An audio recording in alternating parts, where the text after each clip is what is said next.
Well, thank you so much for joining us. My name is Michael Mol. It's a privilege to be in Cape Town, hometown. This is a backyard for me, so really great to be at home and not traveling. I did Wines to Wales this past weekend, and probably the part of me that hurts the most is where I got massaged by the bio afterwards. I mean, that last hour is a very painful hour for me, but on day one, we got to the start line, and it was bucketing down with rain. This was Friday last week, and for the first time ever at a race, the race organizers said, guys, if you want to turn around and go home today, we will still count you as a race finisher if you come back for day 2 and 3. Never ever happened before. They were saying it's so bad out there, we'd actually recommend or suggest you go home, come back for day 2. And I think half the field did. There was a field of about, Mike, 650, 700 people, and I think 275 finished on day 1. A bunch of nutters. It was a horrible day, some bad falls, lots of mud, lots of expense on my bike, but finished. But it was a case of standing there thinking, why would we pitch up on a start line and then kind of go home, you know? And it's a bit like our fitness assessment.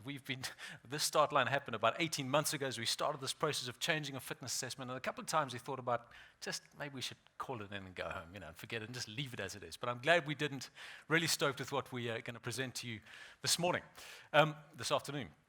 Kitch Christie passed away many, many years ago. I'm not sure if you know this story, but as we head into the World Cup final on Saturday, some of these stories are coming up again. And it was his final match that he coached the Springboks. It was against Twickenham. It was against England at Twickenham, ironically. And for the first time ever, he joined the huddle of Fanny Boka. And he never did that. And he had leukemia, and he was about 20 years into his fight with leukemia, so his health was deteriorating. But he joined the huddle between Dalton and Francois Pienaar. And at the end of every Springbok huddle, as you guys would have seen on TV, they get together and they go, Boka! And they just kind of, squeeze everyone in. And so they did that. And Francois Pienaar writes in his autobiography, we didn't realize this, but we broke 2 of Kitch Christie's ribs.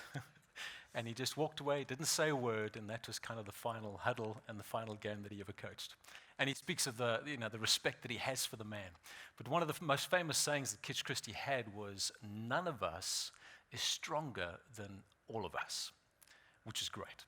In the medical fraternity, we have a similar saying. None of us is smarter than all of us. And we hold to that, in many ways. You guys would know that. The problem with that saying, though, is what if all of us are wrong? And that's been a bit of a challenge of late, because it's happened, and it's happened more than once. Just by show of hands, for example, how many of you floss regularly? I mean, a bit of a random question, I know, but how many flossers do we have in the room? And I'm not this flossing, okay? Flossers, how many? Yeah, okay, so worse than I thought. Science, guys, I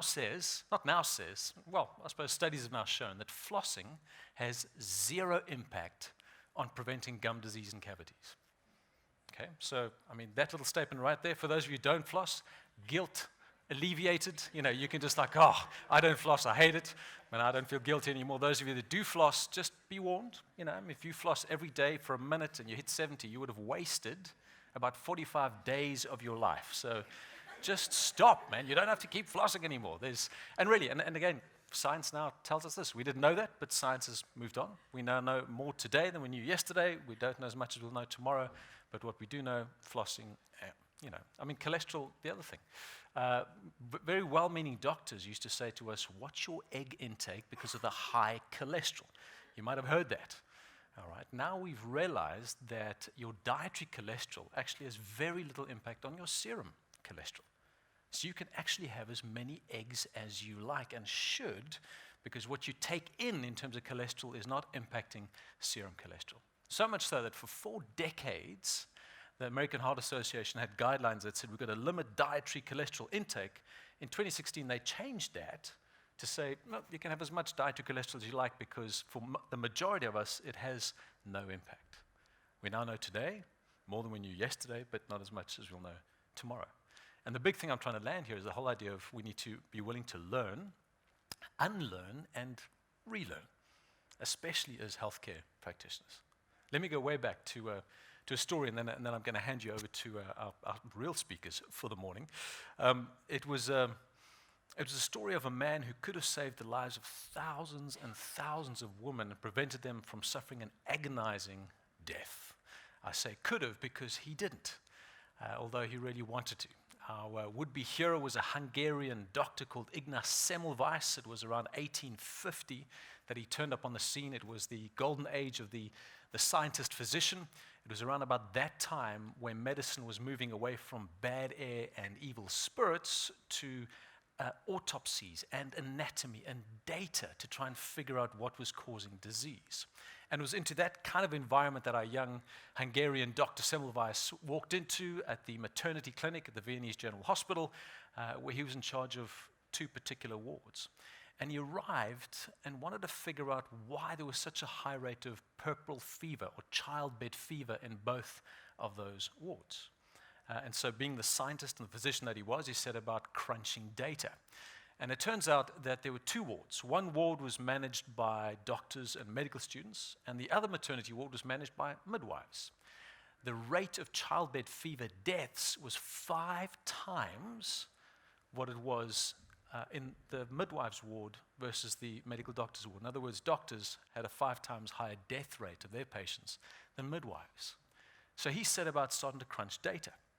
And he kind of looked at some options, and he found that we realized that medical doctors were busy getting their patients to deliver their children on their backs, moms. Midwives were delivering their babies on their sides. So he ordered doctors to have their patients deliver their children on their sides. And no effect, obviously. Tried again. This time he realized there was a priest that would walk through the ward in the medical ward, the medical doctor's ward, and ring a bell every time a mother died from fever. Where's our pregnant mom here, by the way? This is probably a terrible story for you to hear. Sorry about this. Yeah, this is 1850s. You're so much safer today. Yeah, and he realized, he kind of figured maybe this bell would just strike fear into the hearts of mothers, and they just die out of stress. So he got the priest to ditch the bell, and no effect. Then he discovered that medical students and medical doctors were doing autopsies on corpses and then going into the maternity ward to deliver babies. And he didn't know anything about germ theory at the time. No one did. But he figured there might be particles in those corpses that got into the moms when they were, these doctors were delivering babies that caused this death. And so he ordered all these doctors to wash their hands, not just with soap, but with chlorine. Again, not because he knew about germs, but that was the strongest disinfectant of the day. And childbed fever rates dropped drastically, and he became known as the savior of mothers. But for the medical fraternity, this whole idea that all these deaths were as the result of one single cause, lack of cleanliness, they just couldn't accept that. For a number of reasons. One, it went against conventional wisdom that disease was caused by bad air or evil spirits. But I think mostly doctors didn't want to accept the fact that as gentlemen they had to wash their hands, or the fact that they were the cause of so many deaths.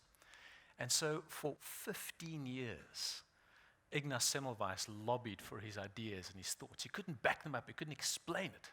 He just said it works. And he was rejected by the medical fraternity for 15 years. And he ended up in a mental asylum, and very sadly, 2 years later, died of sepsis, the very thing that he was trying to fight and combat. And it was only years after his death that Joseph Lister and Louis Pasteur came around with a germ theory and kind of corroborated what Ignaz Semmelweis was all about. And I tell you that story because of the power of, or the courage that it takes to be willing to learn, unlearn, and relearn. And that's our fitness assessment. We had a good fitness assessment, but that was 3 years ago. Now we know better. We know more thanks to the work we've done with CISA and with UCT. And so I tell you that story so that you'll be willing to unlearn and relearn what we're going to present to you. How many of you are coffee drinkers, by the way, just to kind of get out of this morbid story of dead moms and, how many of you think coffee is good for you? How many of you know coffee is good for you? That's probably a better question. Yeah. Because there's an opinion and there's science. We're talking science today, not opinions. Coffee, guys, is the elixir of the gods. It is so good for you, and it's not the caffeine. It's the polyphenols, the antioxidants in coffee that are really good for you. In fact, Harvard did an amazing study on like 20,000 people over 10 years, and they basically found this: the more coffee you and I drink, the less chance we have of dying. I mean, that was kind of the outcome of the study. And it was protective against certain cancers and diabetes, Alzheimer's, Parkinson's, depression. I mean, it really is an amazing drink. But here's the clanger. That same study asked the question, so how much coffee is good for you? Any ideas? How many cups of coffee a day should you and I be drinking for health? 5. 1, 2, 6. Yes. 6, not when you're pregnant. 6 cups of coffee a day is good for you. And just the black stuff, by the way, not the white stuff. So no sugar, no milk, just good black coffee, and you will live longer. How cool is that, hey? So I hope I hope we're serving coffee afterwards. I did We should be. Guys, let me introduce you to our 2 speakers quickly, and then I'm going to step down and sit at the back and watch from the bleachers. Kanita, many of you might know, is a qualified biokineticist. She's been with Momentum for the last 5 years already. She heads up our engagement team, but she really is the champion behind our new fitness assessment. So we'll give you all the ins and the outs and the whys and the hows that that took us to get to this point. And she's obviously supported by Dr. Mike Posthumus, who is got a PhD in exercise science. Again, might be very well known to many of you. Aside from his qualifications, he's also a mountain biker, but a real mountain biker. Here's a weekend warrior. There's the real thing right there, and I'll tell you that because, fun story for you, the Trans-Bovians is a 230-kilometer mountain bike race that you get given 24 hours to doing, all right? He does that race. Part of the race is because, it takes that long, you have to have a riding light. Mike wasn't planning on getting back before dark, so he didn't pack a light, which meant by the time he crossed the finish line, first, he was docked or penalized for not having a light in him by 30 minutes. They gave him a 30-minute penalty, which meant he still won because he was so far ahead of the pack. So that's the kind of nutter that he is. But both keen sports individuals. In fact, Kanita's got a bit of a scratchy throat. She's just back, spent a couple of days in Leiden in the Netherlands judging the World International Sports Aerobics Olympics. So knows her stuff. When she give Kanita a big round of applause as she introduces our new fitness assessment. Thank you, Michael.